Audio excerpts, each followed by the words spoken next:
Okay, let's go.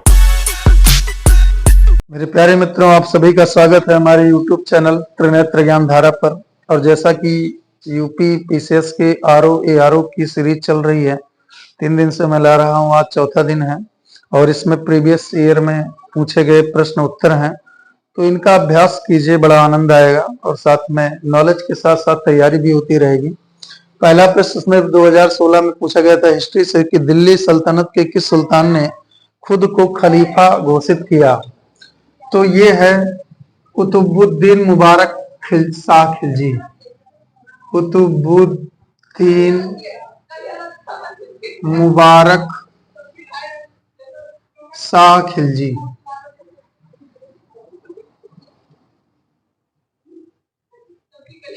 ये महोदय ये खिलजी वंश के थे।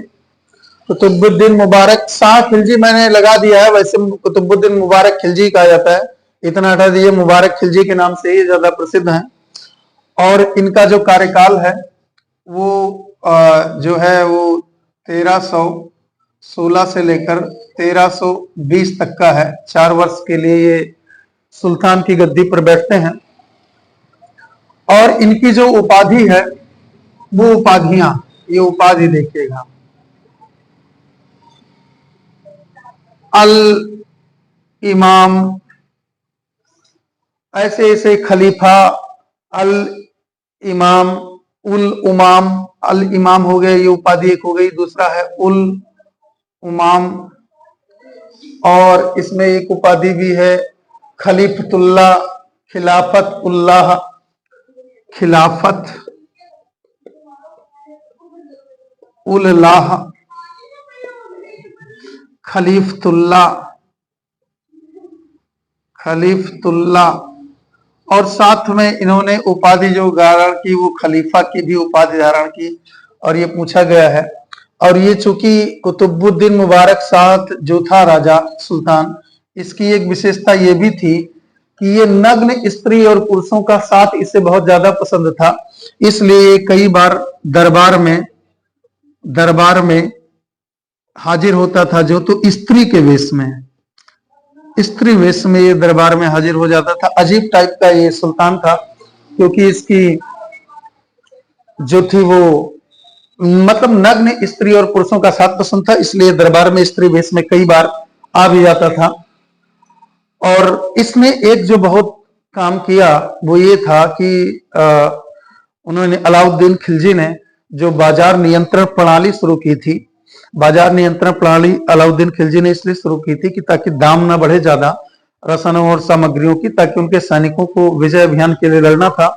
तो उन्होंने बाजार नियंत्रण प्रणाली स्थापित की थी, उस प्रणाली को इसने ध्वस्त कर दिया। तो ये बड़ा इसका इंपॉर्टेंट काम है। कई अगली बार क्वेश्चन पूछा जा सकता है कि अलाउद्दीन खिलजी की बाजार नियंत्रण प्रणाली को समाप्त किसने किया, तो कुतुबुद्दीन मुबारक शाह खिलजी। इनकी कई उपाधियां हैं, खलीफतुल्लाह और खलीफा, खिलाफत उल्लाह, उल इमाम, उमाम, अल इमाम, ये सारी 1316 से 1320 तक का इनका कार्यकाल रहता है। तो इनसे संबंधित इस प्रश्न का उत्तर पूरा होता है मित्रों, स्क्रीनशॉट आप ले चुके होंगे। अगला प्रश्न है कि कालक्रम बताओ, ये सभी युद्ध का है। तो ये मैं लिखता हूं यहां पर, कन्नौज का युद्ध, कन्नौज युद्ध, उसके बाद में फिर लिखा है तालीकोटा का युद्ध, तालीकोटा युद्ध। उसके बाद अगला पॉइंट आ रहा है चौसा का युद्ध, और उसके बाद आ रहा है चंदेरी का युद्ध, चंदेरी का युद्ध। मित्रों ये चारों युद्ध जो हैं, कन्नौज का युद्ध तो 1540 में होता है, और ये 1540 में किसके बीच में होता है, अफगान शासक शेरशाह सूरी और हुमायूं के बीच में।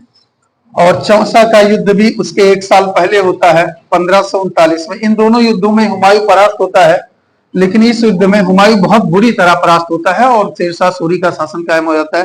तालीकोटा का युद्ध तो 1565 में हुआ था, इसे राक्षसी लंगड़ी युद्ध भी कहते हैं, राक्षसी लंगड़ी युद्ध, क्योंकि इसमें जो विजयनगर साम्राज्य था उसके खिलाफ कई साम्राज्य एक होकर के और विजयनगर साम्राज्य के खिलाफ युद्ध करते हैं, विजयनगर को ध्वस्त कर दिया था। चंदेरी का युद्ध ये तो 1528 में बाबर के द्वारा लड़ा जाता है। तो इस प्रकार से अगर कालक्रम आप लगाना चाहें तो सबसे पहले चंदेरी का युद्ध आएगा, उसके बाद में फिर चौसा का युद्ध आएगा, फिर कन्नौज का युद्ध आएगा, फिर कालीकोटा का युद्ध आएगा। तो ये चारों युद्ध मैंने आपके सामने इसका जवाब दे दिया। अब तीसरा प्रश्न है कि हल्दी घाटी के युद्ध में महाराणा प्रताप के साथ में सेना और कौन सी थी। तो पहली बात, तो हल्दी घाटी युद्ध, ये युद्ध हुआ कब, पहले तो ये टाइम कालक्रम हम जान लेते हैं और उसके बाद में इस युद्ध में दो लोग होते हैं। पहले तो ये युद्ध हुआ 1576 में, ये टाइम है, और हल्दी घाटी का मैदान जो है वो राजस्थान के आसपास ही पड़ेगा। और यहाँ पर दो लोगों के बीच में होता है, एक तो महाराणा प्रताप और दूसरी तरफ इधर मुगल शासक थे, मुगलों से महाराणा प्रताप की, महाराणा प्रताप नहीं, यहाँ पर नाम सीधे राजपूत लिख देता हूं कि राजपूतों से इन मुगलों का युद्ध होता है। तो राजपूतों की तरफ से दो लोग थे सेनापति, एक तो महाराणा प्रताप जी स्वयं थे, जिनके साथ में जो भीलों की सेना का नेतृत्व कर रहे थे, और कुछ अफगानी थे। उस अफगानियों का नेतृत्व, अग्रभाग का नेतृत्व जो था वो हकीम खान सूर कर रहा था, उसका नाम था हकीम खान सूर। तो एक तो महाराणा प्रताप स्वयं थे इसका नेतृत्व करने वाले, और दूसरा था हकीम खान सूर। ये अफगानों की सेना का अगली टुकड़ी का जो है नेतृत्व कर रहे थे, और महाराणा प्रताप जी भीलों के साथ उनका नेतृत्व कर रहे थे। दो एक प्रकार से देखा जाए तो सेनापति थे, और मुगलों के तरफ से भी दो सेनापति आपको मिलेंगे।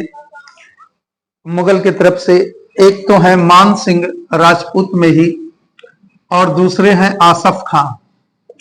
तो याद रखिएगा, कई बार ये पूछा जा सकता है कि हल्दी घाटी के युद्ध में मुगल सेना का नियंत्रण नेतृत्व कौन कर रहा था। तो मान सिंह और आसफ खां थे, और इधर राजपूतों में महाराणा प्रताप और हकीम खान सूर थे। 1576 में इस हल्दी घाटी का युद्ध होता है, और इस युद्ध के बाद में आप लोगों को पता है कि महाराणा प्रताप जी कहीं ना कहीं हार उनके किस्मत में आती है, और उसके बाद में सब कुछ बर्बाद हो जाता है। अब इसका भी जवाब हो गया कि महाराणा प्रताप के अलावा सेनापति कौन था, हकीम खान सूर थे।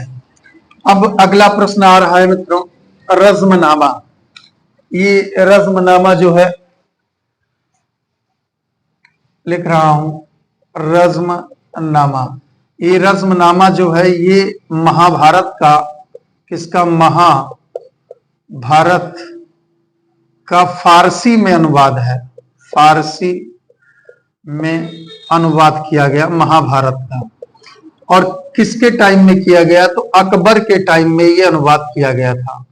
और इस अनुवाद को करने में कौन थे, तो तीन लोग थे, एक फैजी थे, और दूसरा बदायूनी थे, और तीसरा इसमें नकीब खां थे। तो इन तीनों लोगों के, तीनों विद्वानों के मिले जुले प्रयास से इसका जो है वो महाभारत का फारसी में अनुवाद रज़्मनामा के नाम से होता है। तो मित्रों, इस प्रश्न का भी उत्तर आपको पता चल गया होगा, स्क्रीनशॉट आप ले सकते हैं। अगला प्रश्न है कि लाठी क्लब की स्थापना किसने की। तो मित्रों, यहां पर लाठी क्लब की जो स्थापना होती है, इसकी स्थापना बाल गंगाधर तिलक जी करते हैं। बाल गंगाधर तिलक, बीजीटी, बाल गंगाधर तिलक। और बाल गंगाधर तिलक के बारे में अगर ये पूछा गया है तो और भी कुछ पूछा जा सकता है। तो मैं थोड़ा सा देख लेता हूं कि कब इनका, तो 1857 की जो क्रांति हुई थी उससे एक वर्ष पहले 1856 में महाराष्ट्र में इनका जन्म होता है, महाराष्ट्र में। और ये बड़े ही विद्वान टाइप के व्यक्ति थे। इन्होंने जो है, इनके प्रयास से अगर देखा जाए तो जन जागृति, लोगों में, युवाओं को प्रेरित करने के लिए, उन्हें जागृत करने के लिए दो पत्रिकाएं ये निकालते हैं। एक का नाम था बाल गंगाधर तिलक जी, एक का नाम था केसरी, और दूसरे का नाम था मराठा। तो ये जो केसरी था ये मराठी भाषा में था, और जो मराठा पत्रिका थी ये इंग्लिश थी, ये इंग्लिश भाषा में हुआ करती थी, और ये मराठी भाषा में हुआ करता था। ये दैनिक था, ये रोज निकलता था, और ये साप्ताहिक हुआ करता था, ये सप्ताह भर में एक बार निकलता था। और इन्होंने और भी काम किया। जो जिस टाइम पर बाल गंगाधर जी जेल में थे उस टाइम पर इन्होंने गीता पर एक टीका लिखी, गीता पर एक टीका लिखी। उस टीका का नाम है गीता रहस्य। तो गीता रहस्य नाम की पुस्तक किसकी है? तो बाल गंगाधर तिलक जी के द्वारा लिखी गई पुस्तक है। इसको आप ध्यान से याद रखिएगा।